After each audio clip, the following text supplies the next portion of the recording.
Berarti ini banyak orang yang udah mengatakan ini memang dokter oke. Kerjaannya bagus, biayanya nggak mahal, misalnya seperti itu. Wajar kita pilih dokter tersebut. Nah, untuk urusan akhirat juga sama. Urusan akhirat nomor satu, punya dia surat izin praktek. Ya, surat izin praktek ini tentunya kan harus ada keilmuan yang dia selesaikan. Dia pernah berguru di mana? Oh, dia pernah berguru di pondok pesantren Sidogiri misalnya. Oh, pondok pesantren Sidogiri ini usianya kurang lebih 300 tahun. Masya Allah. Oh, dia pernah di pondok pesantren Lerboyo sampai selesai di sana. Oh, dia pernah di pondok pesantren Darul Ghawa Dakwah. Oh, dia pernah di pondok pesantren A. Kita bicara di Indonesia ya. Oh, Indonesia ini kan urusannya pondok pesantren. Dari pondok ini, pondok ini, pondok ini, pondok ini, pondok ini, pondok ini. Oke, dari pondok tersebut berarti memang keilmuannya bisa dipercaya. Kemudian setelah itu nanya, ya, prakteknya di lapangan bagaimana? Karena kadang ada orang secara keilmuan bagus, tapi prakteknya dia tidak menjalankan ilmunya. Ya, prakteknya nggak menjalankan ilmunya. Nanya kepada siapa? Ahlinya.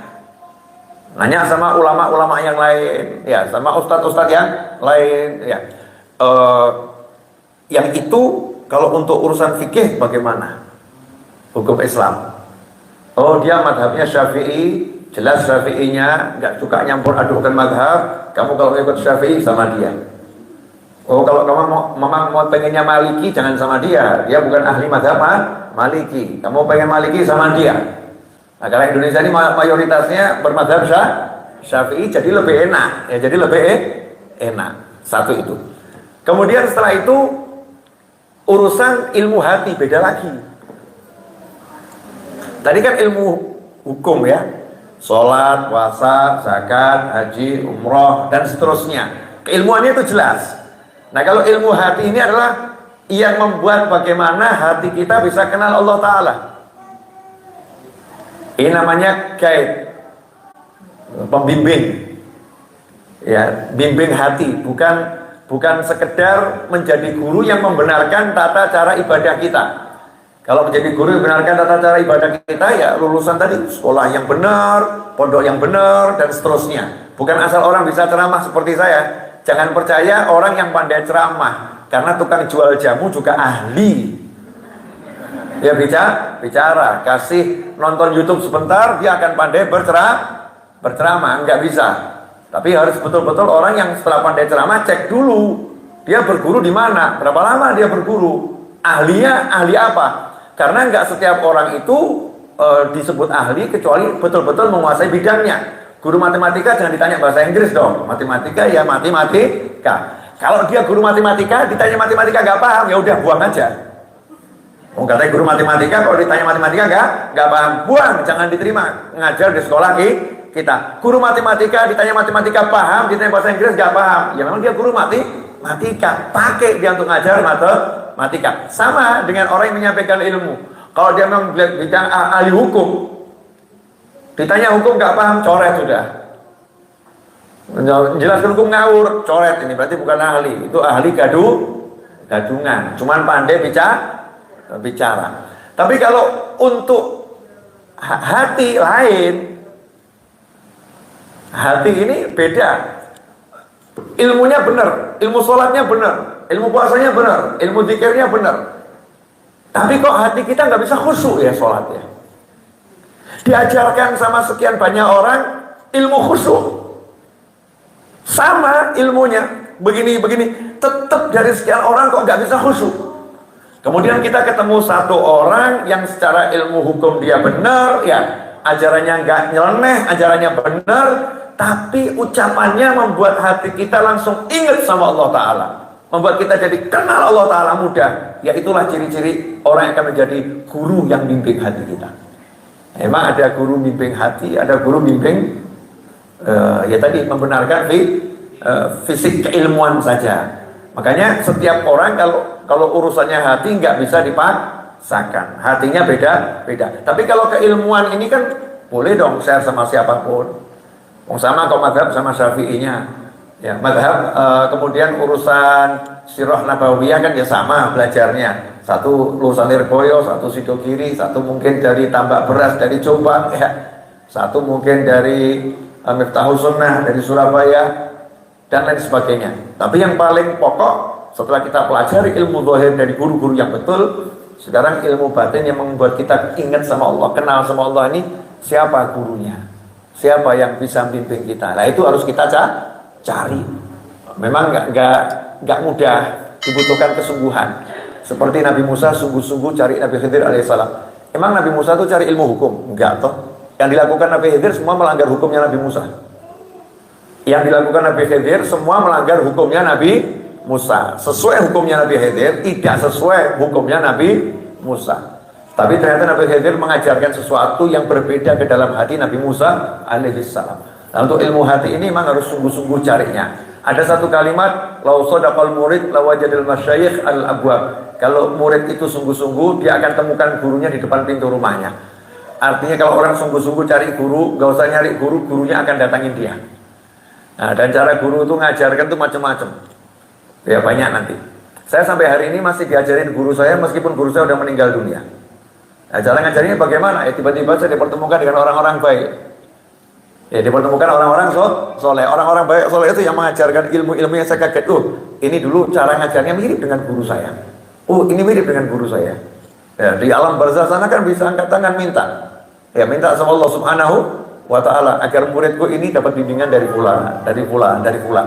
Maka jangan pernah berkecil hati dalam mencari bimbingan. Insya Allah akan terus dibimbing kalau kita sungguh-sungguh mencari.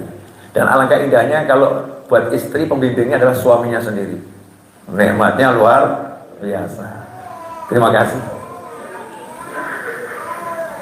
Ya, terima kasih Habib. Bersama. Habib, ada pertanyaan dari Bunda yang berada di rumah. Bunda Sandi Wulandari.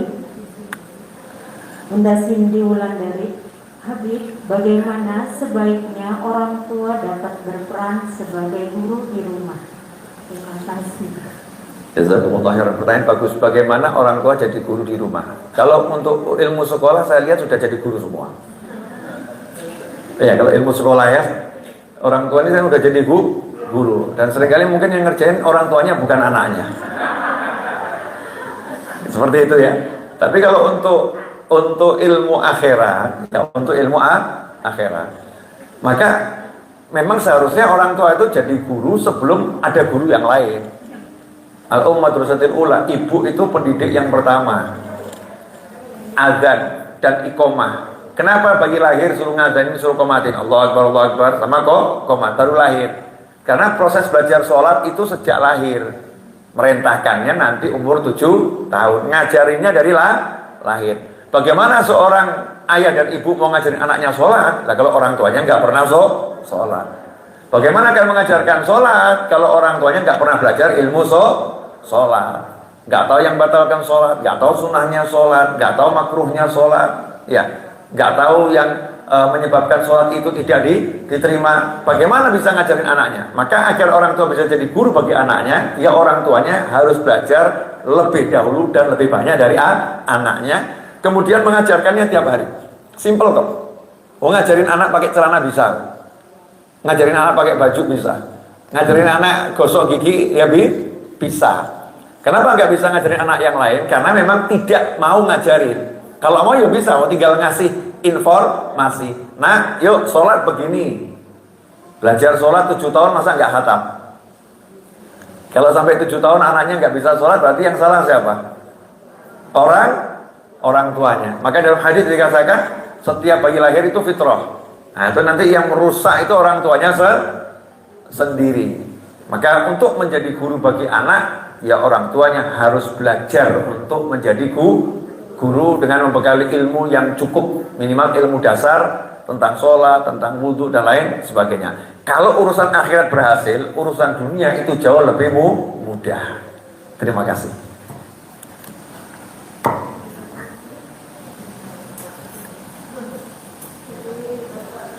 Oh, ada yang mau bertanya? Tidak? Alhamdulillah.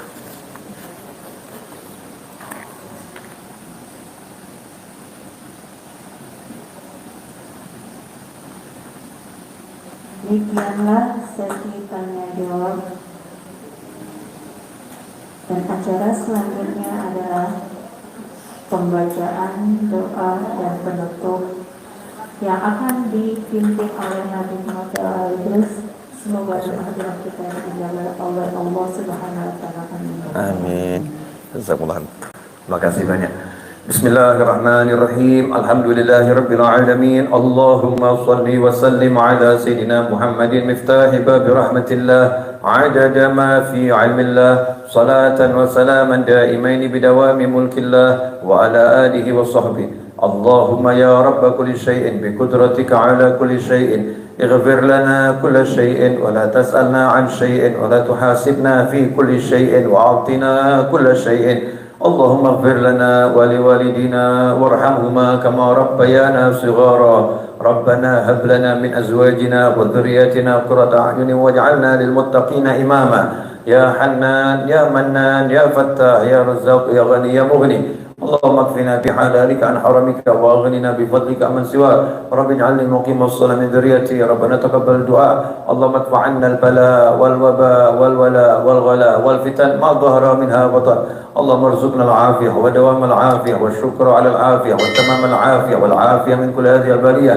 اللهم ارزقنا الجنة ونعيمها ونظر إلى وجهك الكريم برحمتك يا أرحم الراحمين يا أرحم الراحمين يا أرحم الراحمين اللهم ya Allah ampunilah kedua orang tua kami, jadikan kedua orang tua kami bahagia dunia bahagia akhirat, mulia dunia mulia akhirat, tentram dunia tentram akhirat, selamat dunia selamat akhirat. Jadikan orang tua kami ridha kepada kami ya Allah, jadikan kami anak-anak yang berbakti kepada orang tua kami, jadikan anak keturunan kami ila yaumil qiyamah anak-anak yang saleh dan salihah, anak-anak yang engkau ridhai ya arhamar rahimin. Jadikan putra-putri kami selamat dunia selamat akhirat, mulia dunia mulia akhirat, tentram dunia tentram akhirat, sukses dunia sukses akhirat ya arhamar rahimin. Berilah kami ilmu yang bermanfaat, ilmu yang mengantarkan kami kepada surgamu ya Allah, ilmu yang menjadikan kami mengenalmu ya arhamar rahimin. Ya Allah, berilah kami rezeki yang berlimpah, rezeki yang datang dari segala arah tanpa susah payah, rezeki yang tidak menyebabkan kami tersiksa, rezeki yang mengantarkan pada surga,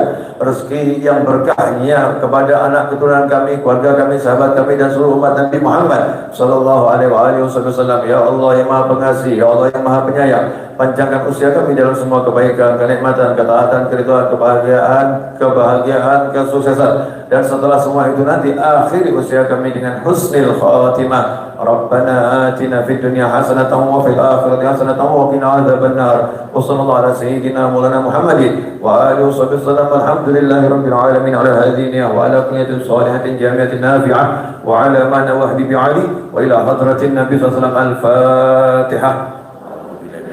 Bismillahirrahmanirrahim. Alhamdulillahirabbil alamin arrahmanir rahim maliki yaumiddin. Iyyaka na'budu wa iyyaka nasta'in. Ihdinas siratal mustaqim. Siratal ladzina an'amta 'alaihim Jazakumullah khairan, terima kasih. Mohon maaf atas segala kekurangan, semoga bermanfaat. Wassalamualaikum warahmatullahi wabarakatuh.